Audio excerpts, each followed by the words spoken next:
Aux manettes d'un court-métrage ainsi que d'un documentaire sur le Rwanda, Sonia Rolland est désormais plongée dans la réalisation d'un destin inattendu, sa fiction dont le tournage s'est achevé à La Réunion à la fin de l'année 2022.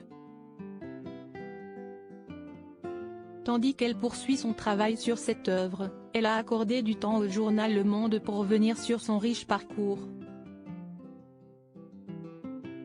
Inévitablement, elle aborde une période particulière, son sacre en tant que Miss France.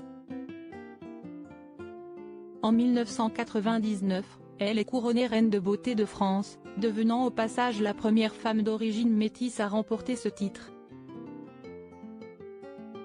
Sa mère est en effet du Rwanda, fuyant le pays à l'heure du génocide, tandis que son père vient du Béarn.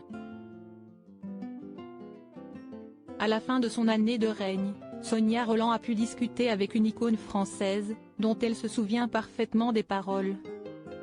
« Qu'allez-vous faire maintenant ?»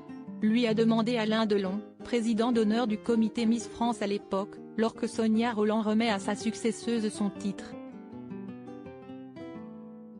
Elle ne lui a pas caché son envie d'être comédienne et elle est touchée par le fait qu'il lui dise qu'elle ressemble à Joséphine Baker.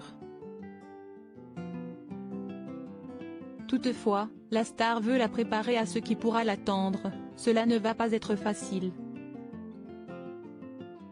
D'abord, vous avez été Miss France et le monde du cinéma ne l'acceptera jamais. En plus, vous êtes métisse. Si vous étiez noire, ça serait déjà très compliqué, mais peut-être plus simple. Sonia Rolland, maîtresse de son destin, des remarques que Sonia Rolland, 42 ans, garde bien en mémoire. Comme elle en avait manifesté le désir, elle a cessé de lancer comme actrice et a d'ailleurs incarné pour Woody Allen la mythique Joséphine Baker dans Minuit à Paris. Alain Delon a eu du flair.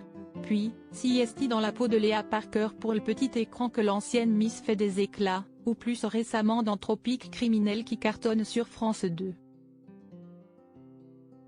Maman de 2 filles, Tess, 16 ans, née de sa relation avec Christophe Rocancourt, et de Kaina, 12 ans, dont le père est son ex-compagnon Jalil Lesper, Sonia Rolland a pris sa vie en main pour écrire son destin, réaliser un film et surmonter tous les obstacles. Une œuvre pas complètement autobiographique mais inspirée de son vécu, la vie de Nadia, une basketteuse qui va devenir Miss France un peu par hasard, s'inspire effectivement de la mienne. Mais j'y ai mêlé plein d'autres histoires. Si est une fiction réaliste, un film qui raconte comme le destin d'une fille peut changer en une seconde. À découvrir prochainement sur les écrans.